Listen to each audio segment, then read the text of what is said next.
In this next video, we're going to be talking about the concept of taking it personally. Let's first define this. Taking it personally is when you believe that something is about you, that it is some sort of accurate reflection or feedback or validation or invalidation of you as a person. So taking it personally means, in terms of rejections, that when someone says no, it's about you. And today I want to challenge you on that. I want to start by planting a seed in your mind. No rejection that you've ever received has ever been about you at all. And I know that's really hard to believe, but allow me to open your mind with this video. Let's just say, hold on to that belief lightly that it is about you, and let me challenge you gently. What about preferences? I want you to think of your favorite food. Just take a moment right now to think of your favorite food. Does everybody else have that favorite also? You should know by now that no, they don't. And yet you should be able to empathize, even though somebody else prefers a different food to you. It doesn't mean that they're wrong. That is their preference. They feel the same way about their favorite as you do about yours. So you're both right for yourselves. Neither of you is wrong here. Neither of you really had a choice in the matter either. Let's say your favorite food is chocolate. Why? Did you choose chocolate to be your favorite food? Or did you simply eat it and enjoy the taste so much that it rose to the top of the hierarchy? What about your least favorite food? What's the food you can't stand? Now you can probably imagine, or you may already have evidence, that somewhere out there is someone for whom that's their favorite food. The one you hate the most is the one they love the most. And I want you to notice that. So if somebody asked you to buy them some food and you thought, well, I'll get them what my favorite food is, and you got them chocolate, and they go, oh, I can't eat chocolate. That's disgusting. Would you take that personally? Because that wouldn't be about you. That would be about their preferences. That happened regardless of you. They already had their preferred food before you even entered their life. It would be ridiculous to take that personally. And yet, when you ask someone out on a date and they say, no, thank you, not you, you think that that's about you, even though their preferences were set about people before you came into their life. Today, we're going to be talking about preferences. We're also going to be talking about environmental factors. Whether someone says yes or no can sometimes change depending on the environment that they're in at the time, both the internal environment, mood, feelings, thoughts, and the external one, the world that they're living in, can influence their in-the-moment decisions. So you've got to understand, for you to take something personally, it must mean that they said no to you without it being about their preferences and without it being about the environment. That they only said no to you as a person, and it had nothing to do with what they prefer, and it had nothing to do with the mood they're in or the environment that they're in. That's what needs to happen for you to be able to genuinely say, this was about me. I'm going to use as an example the context of asking someone out on a date and them saying no. Partly because this is the most kind of obvious or common situation that people fear rejection in. But also it's a great way to describe the concept of taking it personally. Usually when somebody says no to you asking them out on a date, your first thought is, it's because of me. I'm unattractive. I'm creepy. I'm weird. And it's got nothing to do with them. But as we go through, this is not just about asking people out on a date. Okay, there are other ways that we get rejected, trying to join a new social group, asking for a promotion at work, and so on. And this applies to these as well.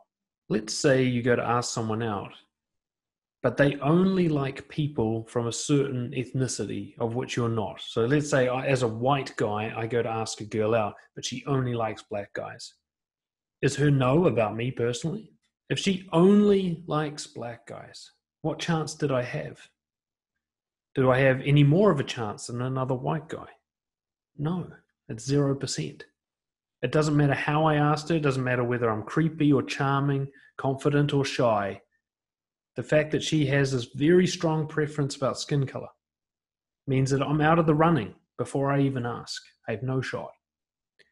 Think about how many people have said no to you in the past because they had a set of criteria that it was impossible for you to meet, and it had nothing to do with your personal qualities or skills. It was something materialistic or superficial, like skin color. Now, most of the time when someone says no to you, you don't ask why. You don't find out what's behind that no. You make up a story. You think it's because I'm a creep or because I'm not tall enough or whatever it is you tell yourself, you rejecting yourself. And yet, you may simply have been unable to meet their criteria. And in fact, everybody in your category or type would have had no chance. What if they're gay? I once asked a woman out and she said no, and I later discovered that she was a lesbian. I had no chance. And that wasn't about me personally. I didn't make her a lesbian, right? She was born that way. I never had a chance. Nobody with a penis has a chance with her. How could I take that personally? How could that be about me, other from the fact that I'm off her criteria list? How many times have you asked something from someone without realizing that you are not eligible for a yes? That their criteria, like skin color, superficial, or like sexual preference, which is very deep, you cannot meet it no matter how charming or confident or tall or rich you are, or any of the things that you think you got rejected on. Yet, of course, you didn't ask, did you? So I want you to notice straight away that certain people will have criteria or preferences that were there before you arrived, that they have no choice in the matter of. Whether you prefer black guys or you're a lesbian, you really have very limited choices that you don't have much of a say over. You can't make yourself attracted to someone you're not attracted to. Now, that doesn't make that person objectively unattractive. It just means they're not attractive to you. It can't be forced. It can't be made to happen. And there's certain people, no matter how objectively attractive they get, they'll never meet your criteria. No matter how good looking a man is, I'm never going to be gay. So it doesn't matter. He can be the most attractive gay guy on the planet. I'm still not going to find him attractive. I'm going to have no choice in that matter. I can't force it to happen even if I wanted to. In fact, I couldn't want to. So when someone says no to you, you've got to understand the most likely situation is that you do not meet their preset preferences. Now, sometimes it's not about skin color or sexual orientation. Sometimes it might be about something like weight or talking style or other physical appearance or even wealth. Even then, that's not about you. That's about their preset preferences. It means everybody else in your category would also get a no. Nobody in your category stands a chance, which means it can't be about you. It's about your category of which you have no choice to be a part of. And their preference about that category is subjective, not objective. They may not like someone who's a bit overweight, but that doesn't mean being overweight is unattractive. It's just unattractive to them. There are other people for whom it's their fetish.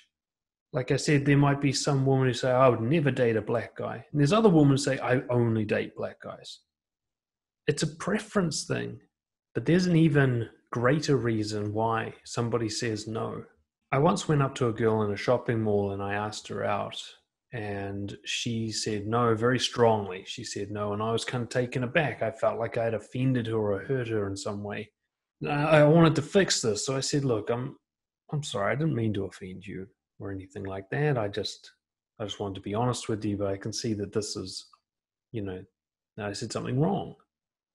And she said, no, you don't understand. I've just come from my father's funeral. I don't want to be hit on right now. Never in a million years would I have guessed that that's where she had been this morning. Never in a million years would I have thought that that's what her no was about. Think about how many times someone says no to you just because of the day they're having, because of the mood they're in, because they're saying no to everyone right now, or they're certainly not interested in what you have to offer. Let's say you ask someone out and they say no and you go, oh, it's because I'm this and that. When in reality, they just ended a 9-year marriage. They're not even ready for dating yet. They're terrified by the concept of it. How would you know? Well, you never find out, do you? You never go and ask, why did you say no? Just for the record. And even if you did, unfortunately, they're not going to be able to give you very accurate answers. A lot of the times we don't understand why we say no to something. We think we do. We have a story in our head, but it's our unconscious preferences and our mood and environmental factors that actually cause the no, and we can't see that. So we have to make up a story to explain it. What if they misunderstood you? See, a lot of people think they get rejected in some sort of direct way. I asked for something, they said no. But most people don't ask in a very direct way. Most people are quite unintelligible with the way that they ask for things, very indirect, very beat around the bush. And I bet you are too if you're afraid of rejection. See, it's only people who aren't afraid of rejection that are direct and bold. Everybody else kind of sneaks around and sort of tentatively does it in a very confusing way. Quite often when someone asks something of me, I'm not even really sure what they're asking for because they're so indirect. Sometimes it's funny, like my wife does this. She'll be sitting on the couch and she'll say, I'm cold. That's her way of saying, can you please go and get me a blanket? But she doesn't say, can you please go and get me a blanket? She just throws out this very indirect hint.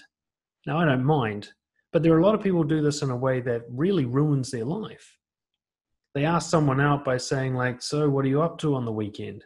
And the other person has no idea they're being asked out. They just think it's a genuine question. Oh, I'm really busy this weekend. And you think, oh, they're too busy to see me. That's a no. Actually, you didn't ask them out. They have no idea what you want. So often, the real reason for a no is you weren't clear. In which case, that isn't something you can take personally because they didn't reject the thing you're asking for because they have no idea what you're asking for. What they rejected was the weird, confusing, creepy, indirect thing that you threw at them that they find very uncomfortable. They're not rejecting you, they're rejecting the way you ask. What if they have a mental illness?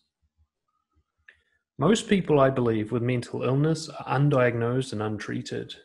They function, they get around in the world, they're able to survive, but they suffer from all sorts of disorders and cognitive problems. What if that's the real reason they said no? What if they're unable to make conscious, clever, helpful decisions for themselves? I've had people who have said no to me later on say that they regretted it, which means they said no without even wanting to say no. And I've had the opposite. I've had people say yes to me and later regret it. There are people who are incapable of making decisions because they have mental disorder. How can that be about you? What if you remind them of someone who's mistreated them? I've had people reject me because I look like one of their exes. I had a boss at work reject me for a promotion because I looked like a drug user. I've had people reject me because I remind them of something from their own life, their own trauma. How can their trauma be about me? Sure, I remind them of it, but there was something to be reminded of that I had nothing to do with. There are other people who look at you and they're not reminded of anything, which means it's got nothing to do with you. It's all about their life experience. How many times has someone said no to you and you didn't realize that you never stood a chance because you remind them of something painful? You trigger some traumatic emotion for them and they don't want to be around that feeling. And yet that's got nothing to do with you. You've done them no harm. Someone else has. And some element of you reminds them of that other person. And here's the big one. This is the one that most people really struggle with. What if no really means not right now? Sometimes no means no forever. But this is actually incredibly rare if you think how long people live for. I want you to think that through. There's a lot of people who have said no to you for various reasons. You asked them out, you tried to sell them something, you asked for a promotion at work. And what they're really saying is not yet. There's been plenty of times, like at my old work, applying to become a service manager, I got rejected 3 times and then I got accepted. So what did those first 3 mean? They certainly didn't mean not forever. They just meant not this time. Try again next time. It only took 4 goes, but I saw a lot of my colleagues try once, get rejected, and never try again. Now that doesn't mean if you ask someone out and they say no that you should keep badgering them and pestering them. But just understand, maybe a year from now, 5 years from now, they might change their mind. Or more importantly, That's just one of about 3.5 billion people available to you. So that's no from this person, but not from the next person or the one after that. We don't know. Maybe you're a very unique type of person that a lot of people don't like. Fair enough. But what if only 5% of the population likes you? In a world of 7.8 billion people at the time of this recording, what is 5%? It's millions of people. You couldn't hope to meet them all in a single lifetime, even if that was all you did all day was meet them. So the idea that you've run out of options, even if you're the most despicable person ever, even if only 0.1% of the population could ever love you, that's still too many people for you to meet in a single lifetime. That's hundreds of thousands of people every year you would have to meet. So the idea that one person's no means no from everyone is ludicrous. I've worked with some of the worst criminals on the planet, and they had loved ones. Right? Are you worse than them? Are you worse than a serial killer, a serial rapist? Are you worse than somebody who defrauds hundreds of thousands of people out of millions of dollars?